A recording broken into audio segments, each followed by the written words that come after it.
Morning business breakfast స్వాగతం. Asian మార్కెట్స్లో ప్రస్తుతం మిక్స్డ్ ట్రెండ్ కనిపిస్తుంది. లాస్ట్ నైట్ యూఎస్ మార్కెట్స్ 4 రోజుల నష్టాలకు తెరదించుతూ లాభాలతో క్లోజ్ అయ్యాయి. అండ్ ఇవాళ reserve bank of India by monthly credit policy అంటే 2 నెలలకు ఒకసారి ప్రకటించే మానిటరీ పాలసీ రివ్యూ ఈరోజు ఉంది. సో ఈ పాలసీని గమనిస్తున్నాయి మార్కెట్స్ ప్రధానమైన క్యూగా. ఎస్పెషల్లీ ఫస్ట్ హాఫ్లో ఆర్బీఐ ప్రకటించే పాలసీ ప్రభావం మార్కెట్స్ మీద ఉండబోతోంది. సో నిన్న చూసాం మనం గ్లోబల్ కేసుతో నిమిత్తం లేకుండా మార్కెట్స్ స్ట్రాంగ్గా క్లోజ్ కావడం చూసాం. ప్రత్యేకించి సెకండ్ హాఫ్లో షార్ట్ కవరింగ్ ర్యాలీని కూడా చూసాం. ఐటీ స్టాక్స్ ఫస్ట్ హాఫ్ అంతా కూడా లీడ్ చేస్తే సిక్లికల్స్ తర్వాత ప్రధాన పాత్ర పోషించాయి. లైక్ ఆటోస్ కావచ్చు, ఎనర్జీ, బ్యాంకింగ్ స్టాక్స్లో కూడా మనం except 1 or 2 banks like syndicate bank లాంటివి మినహాయిస్తే మిగతా బ్యాంక్స్ అన్నింటిలోనూ బయింగ్ చూసాం మనం. సో కన్జ్యూమర్ డ్యూరబుల్ స్టాక్స్లో కూడా ఒక స్ట్రాంగ్ బయింగ్ చూసాము. సో బ్యాంక్స్, ఎలాంటి ఇటువంటి స్టాక్స్ కొంత మనకు లీడర్షిప్ పొజిషన్ నుంచి తప్పుకుంటున్నా కూడా కొత్తగా మేబీ రాబోయే రోజుల్లో ఆటోస్ కావచ్చు or even some of the private sector banks ఇటువంటివి లీడర్షిప్ వహించి ఐసిఐసిఐ లాంటి స్టాక్స్ మార్కెట్ ర్యాలీస్కు లేదా ఈవెన్ డిక్లైన్స్ కూడా లీడర్షిప్ వహించే పరిస్థితి మనకు కనిపిస్తుంది. సో నెక్స్ట్ కట్ ఎప్పుడు ఉంటుంది అన్న టైం టేబుల్ కోసం మార్కెట్స్ రిజర్వ్ బ్యాంక్ నుంచి ఎదురు చూసినాయి తప్ప ఇవాళ స్టేటస్ కో మెయింటైన్ చేసే అవకాశం ఉంది. లాస్ట్ ఏప్రిల్ అలాగే జూన్ నెలలో కనుక ఎలా అయితే యథాతథంగా రేట్స్ ఉంచారో అదే పరిస్థితి ఇవాళ కూడా కొనసాగిస్తారు ఆర్బీఐ గవర్నర్ రఘురామ్ రాజన్ అన్న అంచనా ఇవాళ ఆర్బీఐ క్రెడిట్ పాలసీపై మార్కెట్స్లో ఉంది. అండ్ ఎఫ్ఐఎస్ విషయానికి వస్తే వరుసగా 2 రోజులు selling more than 1000 crores per day selling చేసిన ఎఫ్ఐఎస్ క్యాష్ మార్కెట్స్లో నిన్న 373 crores క్యాష్ మార్కెట్ పర్చేజ్ చేయడం చూసాం. అలాగే స్టాక్ ఫ్యూచర్స్లో కూడా 729 crores వర్త్ స్టాక్స్ వాళ్ళు ఫ్యూచర్స్లో కొనడం చూసాం. సో కొంత ఎప్పటికప్పుడు డిప్స్లో ఎఫ్ఐఎస్ కొంటున్నట్లుగా మనకు అర్థమవుతుంది. అలాగే కొంత ట్రేడింగ్ యాక్టివిటీ కూడా ఎఫ్ఐఎస్ టేకప్ చేస్తున్నారు. ర్యాలీస్లో సెల్ చేయడం, డిప్స్ వచ్చినప్పుడు కొనటం, ఇలా కొంత ట్రేడింగ్ యాక్టివిటీని ఎఫ్ఐఎస్ ఫాలో అవుతున్నట్లుగా మనకు అర్థమవుతుంది. సో మార్కెట్స్ పరిస్థితి గురించి మాట్లాడేందుకు ఇవాళ మార్కెట్స్ ఎలా ఉండబోతాయో విశ్లేషించేందుకు అనలిస్ట్ సిద్ధంగా ఉన్నారు. సో నిన్న మనం ఒక షార్ప్ అప్ మూవ్ చూసాం. ప్రత్యేకించి సెకండ్ హాఫ్లో చాలా స్ట్రాంగ్గా మార్కెట్స్ బిహేవ్ చేయడం చూసాం. సో ఇది కొనసాగుతుంది అనుకుంటున్నారా? ఆర్బీఐ క్రెడిట్ పాలసీ మీద మార్కెట్స్ ఎటువంటి అంచనాలు పెట్టుకున్నాయి? బేసికలీ అంచనాలు అంటూ ఏం లేవండి. మీరు ఇప్పుడే మెన్షన్ చేసినట్టు status quo they may maintain, but there could always be a very pleasant positive surprise. అంటే ఇప్పుడు ఓన్లీ సిఆర్ఆర్, ఎస్ఎల్ఆర్ కాకుండా there can be we cannot rule it out 25 basis points cut అటువంటిది ఎలా ఒకవేళ ఉంటే మాత్రం definitely I think markets will react positively అండి. Going forward మనకి రిజల్ట్ సీజన్లో ఈ కన్సాలిడేషన్ జోన్లోనే మార్కెట్ ఉంటుందని గతంలో చెప్పుకున్నట్టు we still maintain the same view. ఇది పక్కన పెడితే they are lot of mid and small cap స్టాక్స్లో చాలా యాక్షన్ మనకు కనిపించింది. ఎస్పెషలీ నిన్న కొద్దిగా mid and small cap stocks related to fine chemicals and speciality chemicals stocks కొద్దిగా పాజిటివ్గానే ఉన్నాయి. సో ఇవన్నీ మనం పరిగణనలోకి తీసుకుంటే I think most probably in the next 7 to 10 days మనకి August 15th రిజల్ట్ సీజన్ అయ్యే ముందర మాత్రం definitely market consolidation zone to slightly negative ఉండొచ్చండి. ఎక్కడ హయ్యర్ రైజ్లో సెల్లింగ్కే కొద్దిగా ఎక్కువ గురయ్యే అవకాశం ఉంది. Unless the entire IMD's estimates come out that pan-India complete monsoon is just close to maybe around 10% అని చెప్తున్నారు ఇప్పుడు deficiency. But 96% of the long period average కూడా ఉండొచ్చు అనే భావన వస్తుంది. సో నెక్స్ట్ అదొకటి బిల్డప్ అవుతుందండి ఆర్బీఐ మీట్ అయిన తర్వాత. So in the intervening 5 to 7 trading sessions, market will only be in a consolidation zone to stock specific action in different sectors. So ఈ కారణం వలన I think small cap and mid cap pharmaceutical stocks are still doing extremely well. Fine chemicals and auto ancillaries are still doing well. So ఇటువంటి సెక్టర్స్లో ఎక్కడన్నా మనకి మంచి results కనపరిచిన కంపెనీలో కొద్దిగా dips వస్తే మాత్రం తప్పకుండా one should take position at the first price point అని చెప్పచ్చు. సో ట్రేడర్స్ ఓపెనింగ్ ఫ్లాట్గా ఉండే పరిస్థితి కనిపిస్తుంది. ఎస్టెక్స్ నిఫ్టీ ట్రేడ్ అవుతున్న పరిస్థితిని చూస్తే so pre RBI policy traders ఎటువంటి పొజిషన్స్ తీసుకోవాలి? మార్కెట్ చూస్తుంటే కనుక ఓపెనింగ్ మూవ్స్ కొంచెం పాజిటివ్గానే ఓపెన్ అయ్యే అవకాశం కనిపిస్తుంది. Around 10 to 20 points. నా ఉద్దేశం ఇవాళ మార్కెట్ రెసిస్టెన్స్ అయినా 7,700 ఒకసారి పరీక్షించే అవకాశం ఉంది. ఏమాత్రం కనుక ఫస్ట్ 15 minutes కనుక 7,700 పైన కనుక మార్కెట్ కాసేపు ట్రేడ్ అవుతాయి కనుక స్పెక్యులేటివ్ బాగా రిస్క్ తీసుకునే ట్రేడర్స్ మటుకే 7,700 పైన లాంగ్ పొజిషన్ తీసుకొని ఎంబడే 20 పాయింట్స్ కింద ట్రైలింగ్ స్టాప్ లాస్ మెయింటైన్ చేయొచ్చు. బహుశా ఆర్బీఐ క్రెడిట్ పాలసీ వచ్చేప్పుడు కొంచెం ఇంకా ఫర్దర్ అప్ మూవ్ వచ్చి ఏదైనా 30-40 పాయింట్స్ వస్తే కనుక అక్కడ హై లెవెల్లో ప్రాఫిట్ బుక్ చేయొచ్చు. బట్ ఇవాళ చాలా కీలకమైన రోజు మార్కెట్లో. ఏమాత్రం ఆర్బీఐ క్రెడిట్ పాలసీ సర్ప్రైజ్గా పాజిటివ్గా ఏదైనా కనుక వచ్చిందంటే కనుక మార్కెట్ ర్యాలీ వచ్చే అవకాశం ఉంది. బట్ ఆన్ ద హోల్ టెక్నికల్గా చూస్తే కనుక మార్కెట్ కొంచెం వీక్నెస్ కనిపిస్తుంది. ఆర్బీఐ క్రెడిట్ పాలసీ వచ్చిన తర్వాత కనుక 7,700 కిందే కనుక కాసేపు ట్రేడ్ అయిందంటే మటుకు షార్ట్ పొజిషన్ తీసుకొని రిస్కీ ట్రేడర్స్ 20 పాయింట్స్ పైన స్టాప్ లాస్ మీద పెట్టచ్చు. మార్కెట్ నిన్న రికవరీ చూస్తే కనుక పూర్తిగా ఒక డెడ్ క్యాట్ బౌన్స్ కనుకోవచ్చు. లాస్ట్ 3-4 డేస్ మార్కెట్ కొంచెం ఒక 200-300 పాయింట్స్ పడిన తర్వాత నేను ఒక కన్సాలిడేషన్ లేకుండా సడన్గా వెర్టికల్గా పెరిగింది. అంటే ఖచ్చితంగా మార్కెట్ అప్ మూవ్కి వెళ్ళాలంటే మటుకు మరింత కన్సాలిడేషన్ రావడం అనేది చాలా అవసరము. ఒక పాజిటివ్ కన్సాలిడేషన్ వచ్చిన తర్వాత కానీ మనం మార్కెట్ ర్యాలీలో ప్రవేశించని చెప్పలేము. ఓవరాల్గా నా ఉద్దేశం మార్కెట్ ఎప్పుడైతే 7,800 దగ్గర కొంచెం బాగా ఫెయిల్ అయిందో అప్పటి నుంచి మార్కెట్ ఒక షార్ట్ టర్మ్ కరెక్షన్ అనే ఉందని చెప్పొచ్చు. సో లాంగ్ పొజిషన్స్ మటుకు పూర్తిగా అవాయిడ్ చేయడం మంచిది. షార్ట్ ఉంటే మటుకు ఆర్బీఐ క్రెడిట్ పాలసీ పాజిటివ్గా వచ్చి మార్కెట్ స్ట్రాంగ్గా క్లోజ్ అవుతుంది మటుకు అప్పుడు షార్ట్ పొజిషన్స్ని క్లోజ్ చేసేయచ్చు. So short positions with stop loss పెట్టి హోల్డ్ చేయొచ్చు అనిపిస్తుంది. సో మ్యూచువల్ ఫండ్ మార్కెట్స్లో ఏం జరుగుతుంది? గత వారం ఫిగర్స్ చూస్తే మాత్రం I think lot of purchase అండి అక్రాస్ మ్యూచువల్ ఫండ్స్. ఈక్విటీస్లో మాత్రం almost 5,000 crores net purchases, positive inflows వచ్చాయి. అదర్ నెట్ ఈవెన్ డెట్ కూడా almost 16,000 crores positive purchases. So this is good. I think retail investors ఏదైతున్నారో I think they should be looking at for next 3 to 5 years time ఫ్రేమ్లో చూసుకుంటే మాత్రం I think they would look at good returns. Otherwise from short-term purposes, I think don't really look at trading in any of the sectoral funds. ఎందుకంటే sectoral funds కూడా చాలా move అవుతున్నాయి. So infrastructure funds కానీ లేకపోతే ఇంకా వేరే other sector funds కానీ returns బాగా వచ్చాయని ఇమీడియట్గా ఇన్వెస్ట్ చేయడం మంచిది కాదు. Get in to only large cap funds, multi cap funds with small exposure to mid cap funds. So ఈ వారం I would suggest is Axis equity fund. ఇది ఒక 4-year-old fund. I think it is a large cap, almost 60-70% into large cap with almost 20-25% into mid cap. ఒకవేళ market బాగాలేనప్పుడు కూడా last 1 year they have taken exposure into debt, 15% వరకు debt కూడా తీసుకుంది. So it's a good fund, but consider it for at least 3 to 5 years time frame.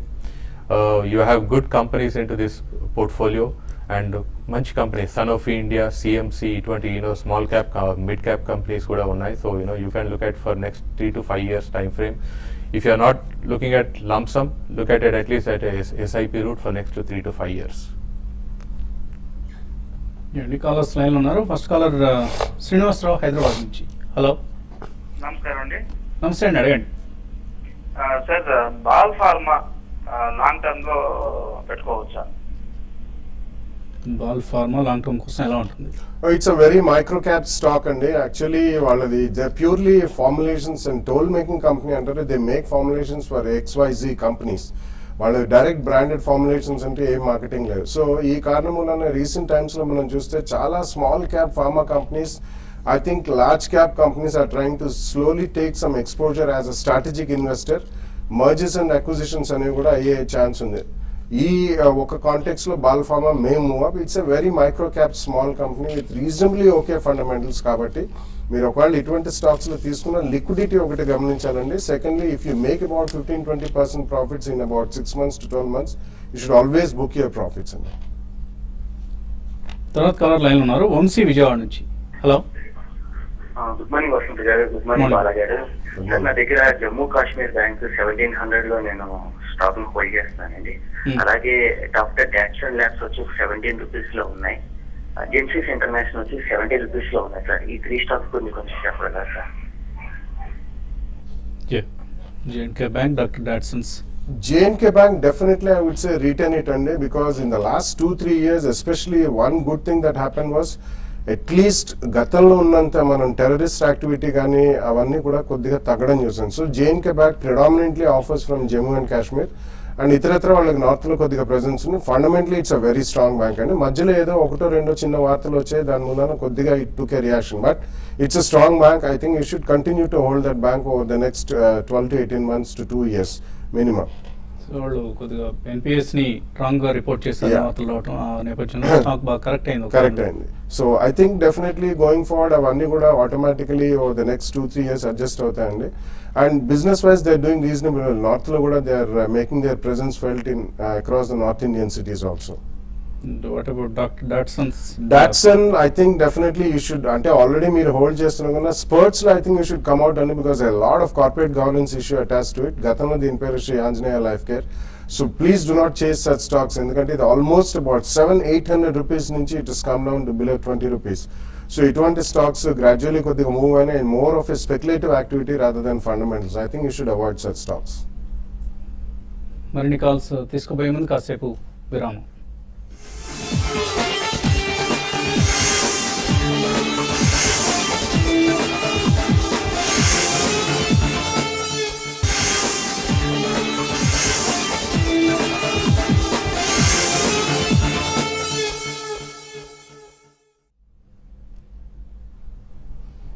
News బ్రేక్ఫాస్ట్కి తిరిగి స్వాగతం. ఎస్టెక్స్ నిఫ్టీ ఫ్లాట్గా ట్రేడ్ అవుతుంది.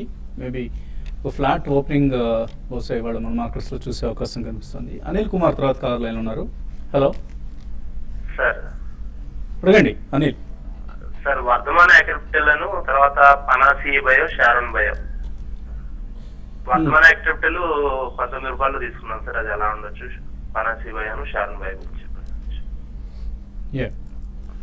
వర్ధమాన్ చూస్తే కనుక 15 రూపాయల నుంచి 20 రూపాయల వరకు పెరిగి 15 మళ్ళీ 18-19 రూపీస్కి రావడం జరిగింది. కాకపోతే లక్కీగా మీరు కొంచెం లో ప్రైస్లోనే తీసుకున్నారు. ఇంచుమించు కరెంట్ రేట్ దగ్గర ఉంది.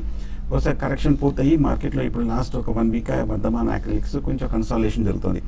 నా ఉద్దేశం మార్కెట్ కనుక ఏమాత్రం పాజిటివ్గా ఉందని కనుక మళ్ళీ నెక్స్ట్ రెసిస్టెన్స్ రీసెంట్ హై అయినా 22-23 వెళ్ళే అవకాశం కనిపిస్తుంది. కానీ ఓవరాల్గా ఈ లెవెల్ దాటాలంటే కొంచెం బాగా టైం పట్టే అవకాశం కనిపిస్తుంది. నా ఉద్దేశం కొంచెం రీబౌండ్ వచ్చిన తర్వాత హయ్యర్ లెవెల్లో కొంచెం ఎగ్జిట్ అయిపోవడం మంచిది. అలాగే పానేషియా బయోటెక్ చూస్తే కనుక టెక్నికల్గా బాగా పాజిటివ్గానే కనిపిస్తుంది.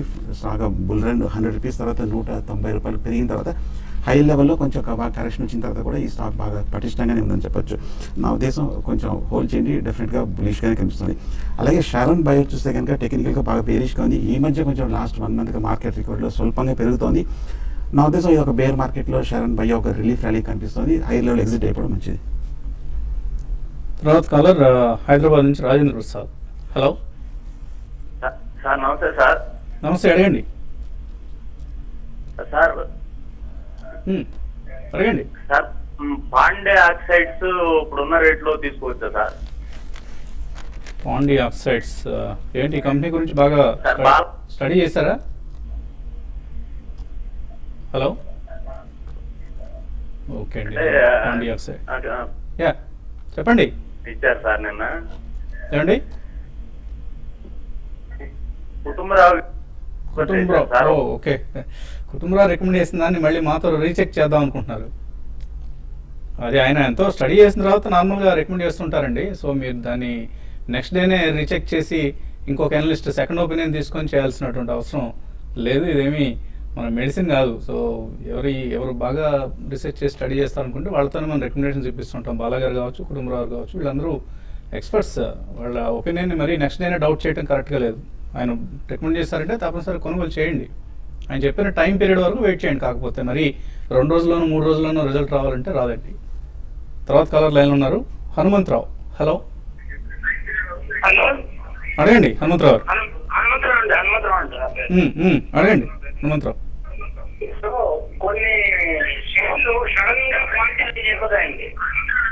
ఏమండి మీరు టీవీ వాల్యూమ్ తగ్గించండి. టీవీ వాల్యూమ్ తగ్గిస్తే కన్ఫ్యూజన్ ఉండదు.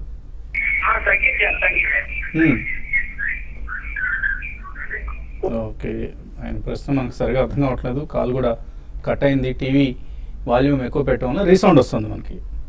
రాజేష్ నెల్లూరు నుంచి తర్వాత కలర్. హలో అడగండి Rajesh. Sir good morning Vasanth గారు. మార్నింగ్ అండి, అడగండి. సింటెక్స్ ఇండస్ట్రీస్ తీసుకున్నానండి 1 ఇయర్ టైం పీరియడ్ లో 85 రూపీస్ లో తీసుకున్నానండి. ఎట్లుంటుందండి? బాగా దూరం అనే లక్ష్యం. 1 ఇయర్ కోసం సింటెక్స్ ఇండస్ట్రీస్ ఈ రేట్లో తీసుకున్నారు కరెంట్ రేట్.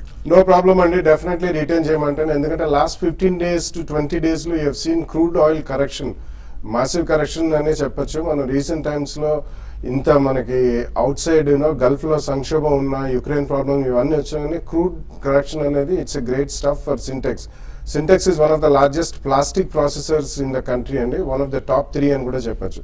సో ఈ కారణం వలన మీరు 1 year అంటున్నారు కాబట్టి between 12 to 18 months will make some decent return. And last secondly వాళ్ళకి గతంలో ఉన్న FCCB ఇష్యూస్ కానివ్వండి, కొద్దిగా డెడ్ బర్డెన్స్ కానివ్వండి, అది కూడా కొద్దిగా వాళ్ళు they are trying to correct the balance sheet and go forward. And infrastructure thrust వచ్చినప్పుడు definitely Sintex is one of the strong players in infra related plastic products. So definitely return చేయమని చెప్తాను. And తర్వాత caller Raju Karimnagar నుంచి. Hello sir, good morning sir. Good morning అండి, అడగండి. Sir Balu sir sir ఈఎస్ఐలు 1 lakh share తీసుకుందాం అనుకుంటున్నాను. అదే 2-3 years పర్పస్ లా అండ్ ఫండమెంటల్స్ కానీ ఎలా ఉంటాయి తీసుకోవచ్చా? ఏ కంపెనీ అన్నారు? ESL electro steel. Electro steel castings. There are two companies in the Electro Steel and Electro Steel Castings in it. But I don't think, say, 1 lakh shares, please do not bet on such companies. And Electro Steel last 3 to 5 years performance, it's not been good. So ila chala mandi Jaiswal Neko itvanti second rank steel companies ninna man choose even Bhushan Steel lo, though it's relatively a strong company and there are some issues and it go with a large cap, almost micro cap company select చేసుకుని 1 lakh shares 2-3 years కొందాం అనుకున్నారు. That's not a good idea. I would request you not to do it. ఒకవేళ exposure తీసుకుందాం అనుకుంటే overall గా కాస్త metals pack reasonably okay కాబట్టి slight exposure తీసుకోండి. When why you make some decent profit of 10-15 ఇటువంటి స్మాల్ క్యాప్ స్టాక్స్ లో ఒకరోజు జంప్ వచ్చిన I think you should Jindal steel లాంటివి or even Tata steel definitely అండి. యా లాస్ట్ కలర్ లైన్ ఉన్నారు మహబూబ్ నుంచి సుభాష్. హలో సుభాష్, అడగండి. హలో అడగండి, ప్రశ్న అడగండి. Hello yeah hello sir, good morning sir. Good morning. Time waste అవుతుంది, త్వరగా అడగండి. సార్ సిఎస్సి షిఫ్ట్ 681 నడుస్తుందండి. సిఎస్సి పుట్ తీసుకోవచ్చు. టెక్నికల్గా చూస్తే కనుక లాస్ట్ 2 days కొంచెం బాగా strong recovery, in fact upward breakout కూడా కనిపించింది చెప్పొచ్చు. 800 రూపాయల నుంచి కరెక్ట్ అయిన స్టాక్ కరెక్ట్గా 620 రూపాయల దగ్గర స్ట్రాంగ్ సపోర్ట్ తీసుకొని కొంచెం కరెక్షన్ పూర్తి చేసుకొని మళ్ళీ అప్ ట్రెండ్లోకి వచ్చే అవకాశం కనిపిస్తుంది. నా ఉద్దేశం మార్కెట్ ఏమాత్రం కనుక రికవరీ అయ్యిందని కనుక 800 రూపీస్ నెక్స్ట్ టార్గెట్. పైగా ఓవరాల్గా సిఎస్సి కూడా టెక్నికల్గా బులిష్ అనేది డెఫినెట్గా మీరు హోల్డ్ చేయండి. పుట్ ఆప్షన్స్ అనుకుంటాను అడిగింది, పుట్ అయితే కనుక అవాయిడ్ చేయండి, లాంగ్ పొజిషన్స్ కంటిన్యూ చేయండి. టెక్ మహీంద్రా షేర్స్ 10 షేర్లు హోల్డ్ చేస్తున్నారు. పార్వతి నా పేరుతో వచ్చింది మెయిల్. ఏం చేయాలి, ఎక్కడ సెల్ చేయొచ్చు టెక్ మహీంద్రా? బాగా బులిష్గా ఉందండి. 1700 నుంచి పెరిగిన స్టాక్ 2200 దగ్గర ఈ లాస్ట్ 1 week చిన్న బ్రేక్ తీసుకుంది. బట్ అయినా హై లెవెల్లో కూడా బాగా పటిష్టంగానే అక్యుములేషన్ జరుగుతుంది. ఇంకా అప్వర్డ్ బ్రేక్అవుట్ కూడా సిద్ధంగా ఉంది. డెఫినెట్గా హోల్డ్ చేయండి, బులిష్గానే ఉంది. ఇంకా కొంత అప్ సైడ్ పొటెన్షియల్ ఉంది టెక్ మహీంద్రాలో, హోల్డ్ చేయండి. ఒకవేళ లాభాలు వచ్చాయి సరిపోతుంది అనుకుంటే మీరు ప్రాఫిట్ బుక్ చేసుకోండి. సెసా స్టెర్లైట్, ఎన్ఎండిసి ఈ రెండింటిలో లాంగ్ టర్మ్ కోసం ఏది బెటర్ స్టాక్? చంద్రశేఖర్ అడుగుతున్నారు. I think from the current levels, NMDC could be a better stock అండి. ఎందుకంటే Sisa Sterlite has a dream run almost from 80 rupees almost about 2 times పెరిగింది అది. అండ్ వేదాంత గ్రూప్ కంపెనీ కాబట్టి అంత management integrity is slightly doubtful in the stock మార్కెట్లో, అంత fancy కూడా లేదు. So NMDC is a better bet. Tata Global, L&T finance ఈ రెండు స్టాక్స్లో ఆయన 2 లక్షల రూపాయలు ఇన్వెస్ట్ చేద్దాం అనుకుంటున్నారు. నాగరాజు చేయొచ్చా? You have to have a lot of patience and maybe over the next 2-3 years. ఎందుకంటే టాటా గ్లోబల్ మీకు some of the parts valuation రావాలంటే ఇట్ విల్ టేక్ అట్లీస్ట్ 2 years. సో అలా మీరు ఓపిక ఉంటే మాత్రం you buy it in 2-3 price points over the next 3 to 6 months SIP. So రెండు కూడా కొద్దిగా అండర్ పెర్ఫార్మ్ చేస్తున్న స్టాక్స్ అండి. మీరు బాలాగారు చెప్పినట్టు లాట్ ఆఫ్ పేషెన్స్ ఉండాలి, చాలా ఓపిక కావాలి ఈ రెండు స్టాక్స్లో కూడా. సిండికేట్ బ్యాంక్ 114 రూపాయల్లో ఉన్నాయి ఆల్రెడీ విజయశ్రీ దగ్గర. Hold are cell? హోల్డ్ చేయండి. లాస్ట్ 2-3 days కూడా కొంచెం షార్ప్ రియాక్షన్ రావడం జరిగింది. కానీ ఓవరాల్గా నా ఉద్దేశం సిండికేట్ బ్యాంక్ 120-130 దగ్గర స్ట్రాంగ్ సపోర్ట్ ఉంది. 175 నుంచి పడుతున్న స్టాక్ ఇక్కడ నుంచి సపోర్ట్ తీసుకొని పెరిగే అవకాశం ఉంది, హోల్డ్ చేయండి. అంటే నేను వచ్చిన న్యూస్ డెవలప్మెంట్ తర్వాత కూడా మీరు ఓన్లీ టెక్నికల్గా చెప్తున్నారు. పూర్తిగా టెక్నికల్గా అండి. నా ఉద్దేశం కొంచెం ఓవర్ సోల్డ్ పొజిషన్కి వస్తుంది, కానీ బాటంలో 120 దగ్గర లాంగ్ టర్మ్ సపోర్ట్ తీసుకునే అవకాశం ఎక్కువ కనిపిస్తుంది. ఐ థింక్ ఇక్కడ నుంచి పెద్ద డౌన్ సైడ్ రిస్క్ లేదు అనిపిస్తుంది. థామస్ కుక్ 130 రూపాయల్లో సిరి అడుగుతున్నారు, ఇన్వెస్ట్ చేస్తున్నారు. టార్గెట్ ఎంతవరకు ఎక్స్పెక్ట్ చేయొచ్చు? లాస్ట్ 2 రోజులు చూస్తే కనుక భారీగా పెరిగి మేజర్ బ్రేక్అవుట్ కూడా రావడం జరిగింది. 115 రూపాయల నుంచి 150 రూపాయల వరకు పెరగడం జరిగింది. హోల్డ్ చేయండి, టెక్నికల్గా బులిష్ కానీ కనిపిస్తుంది. వన్ డ్రింక్కి అన్న పేరుతో వచ్చింది. అశోక్ లేలాండ్ 140 షేర్లు 34 రూపాయల్లో లాంగ్ టర్మ్ కోసం కొన్నారు, హోల్డ్ చేయొచ్చా? డెఫినెట్లీ హోల్డ్ చేయొచ్చండి. బికాస్ ఐ థింక్ చాలా రోజుల నుంచి అది ఇక్కడే కొట్టుమిట్టాడుతుంది. Over the next 12-18 months or 2 years all LCVs, HCVs, MCVs will do well, so please hold it. అవయ గ్లోబల్ 55లో, ఫైజర్ 1370లో, జేపీ పవర్ 17లో ఉన్నాయి. వంశీ కిరణ్ దగ్గర హోల్డ్ చేయొచ్చు అవి? అవయ గ్లోబల్ చూస్తే కనుక టెక్నికల్ కొంచెం సైడ్ వేస్లో కనిపిస్తుంది అండ్ పెద్దగా మూమెంట్ కూడా లేదండి. ఇన్ఫాక్ట్ డేటా కూడా పెద్దగా రావట్లేదు, కొంచెం ట్రాక్ చేయాల్సి వస్తుంది. జ్యోతి స్ట్రక్చర్స్ 62 రూపాయలు, బజాజ్ హిందుస్థాన్ 32లో ఉన్నాయి. కార్తీక్ హోల్డ్ చేయొచ్చా? Yeah, currently hold చేయండి. జ్యోతి structures I think will definitely do well. The worst is over for the company అండి. But Bajaj Hindustan, I think spurts లో I think you should definitely sell. ఎందుకంటే most of the sugar companies, integrated sugar companies అయినా they're not being too well. But Bajaj Hindustan కి next 12 to 18 months లో about 400 to 500 megawatts capacity add అవుతుంది కాబట్టి just keep it. Maybe around 45 to 50 levels you can book your profits. Kimidi Satyanarayana Murthy mind tree ఈ రేట్లో తీసుకోవచ్చా? అలాగే L&T ఉన్నాయి already, hold చేయొచ్చా? మైండ్ బులిష్గా ఉందండి. 680 రూపీస్ నుంచి అమాంతంగా 1080 వరకు పెరిగింది. హై లెవెల్లో కూడా స్వల్ప రియాక్షన్ చూస్తున్నాము. బట్ డిప్లో క్లోజర్ టు 950, 930 వస్తే కనుక బై చేయొచ్చు. And what about L&T, hold చేయొచ్చా? L&T definitely hold చేయొచ్చండి. It all depends upon your time frame. If you have at least 12-18 months time frame, definitely అంటే మధ్యలో 1 or 2 quarters కొద్దిగా స్వల్పంగా రిజల్ట్స్ పరంగా బీట్ అండ్ డౌన్ స్టాక్ అయినా కానీ it's a proxy for India's infrastructure. Definitely hold L&T. So ఇది ఇవాల్టి business breakfast. మధ్యాహ్నం 1:30 స్మార్ట్ ఇన్వెస్ట్లో ఆర్బీఐ క్రెడిట్ పాలసీ హైలైట్స్తో మళ్ళీ కలుద్దాం.